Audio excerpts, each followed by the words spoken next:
Pakistan super league PSL এর নিলাম নিয়ে বাংলাদেশি ক্রিকেট সমর্থকদের উচ্ছ্বাস কিংবা ক্রিকেটারদের আগ্রহ দুইয়েই যেন গুড়ে বালি। কাটার মাস্টার মুস্তাফিজুর রহমানের পর রিশাদ হোসেন, এই দুই বাংলাদেশি ক্রিকেটার ছাড়া পাকিস্তান সুপার লিগে দল পাননি আর কোনো টাইগার ক্রিকেটার। বিপিএল এর সর্বোচ্চ উইকেট শিকারী শরীফুল ইসলাম দল পাননি পিএসএল এ।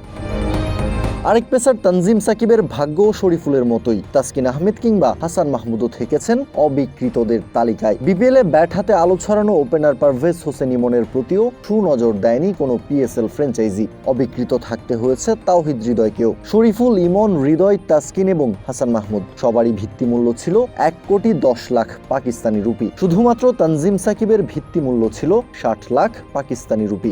পাকিস্তান সুপার লিগ পিএসএল এর নিলামে একের পর এক অবিকৃত মিরাজ, সাকিব, নাহিদ রানারা। অবিকৃত ক্রিকেটারদের তালিকায় সবশেষ নাম হিসেবে যুক্ত হয়েছে বাংলাদেশি ক্রিকেটার লিটন দাসের নামটাও।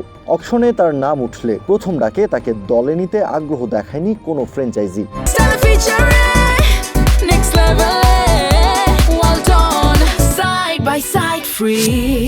পিএসএল নিলামে অলরাউন্ডারদের সেটে প্রথম নামটাই ডাকা হয় সাকিব আল হাসানের 2,20,00,000 পাকিস্তানি রুপি ভিত্তিমূল্যে। পিএসএল নিলামে নাম দিয়েছিলেন সাকিব, তবে বাংলাদেশি তারকা অলরাউন্ডারকে দলে নিতে আগ্রহ দেখায়নি কোনো ফ্র্যাঞ্চাইজি, যার ফলে প্রথম ডাকে অবিকৃত থাকতে হয়েছে সাকিবকে। এর আগে এবার নিলাম থেকে প্রথম বাংলাদেশি হিসেবে দল পেয়েছেন রিশাদ হোসেন। সাকিবের মতোই প্রথম ডাকে অবিকৃত থেকেছেন আরেক বাংলাদেশি অলরাউন্ডার মেহেদী হাসান মিরাজ।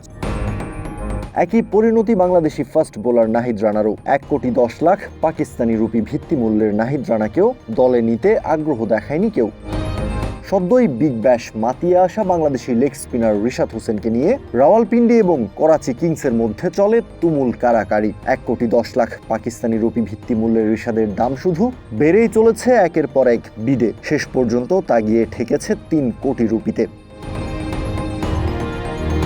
দর কষাকষি চলতে চলতে যখন এক পর্যায়ে রিশাদের মূল্য 2,30,00,000 রুপিতে ওঠে, তখন গোল্ডেন ব্যাট ব্যবহার করে ইচ্ছামতো রিশাদের দাম বাড়িয়ে নেয় করাচি। প্রতি ডাকে 10 লাখ রুপি করে দাম বাড়ার নিয়ম থাকলেও করাচির গোল্ডেন ব্যাটের সুবাদে তা বেড়ে দাঁড়ায় প্রতি ডাকে প্রায় 20 লাখ রুপি। এরপরেও কারাকারি চলেছে আরও কিছুটা সময়। শেষ হাসিটা অবশ্য হেসেছে রাওয়ালপিন্ডি। 3 কোটি পাকিস্তানি রুপিতে রিশাদ এখন রাওয়ালপিন্ডি এক্সপ্রেস খ্যাত শোয়েব আক্তারের শহরে।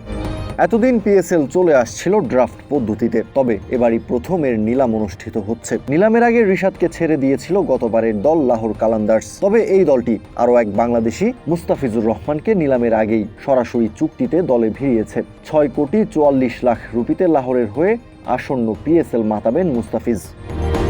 পিএসএল এর আগামী আসরের নিলামে নাম লিখিয়েছিলেন বাংলাদেশের 50 জন ক্রিকেটার। 3টা ক্যাটাগরিতে ভাগ করে নির্ধারিত হয়েছিল তাদের ভিত্তিমূল্য। 2,20,00,000 রুপির ক্যাটাগরিতে ছিলেন সাকিব আল হাসান, মুশফিকুর রহিম এবং জাকির হাসান। অন্যদিকে 1,10,00,000 রুপি ভিত্তিমূল্য রয়েছে রিশাদ হোসেন, হাসান মাহমুদ, লিটন কুমার দাস, নাহিদ রানা সহ এক ঝাঁক বাংলাদেশি ক্রিকেটারের।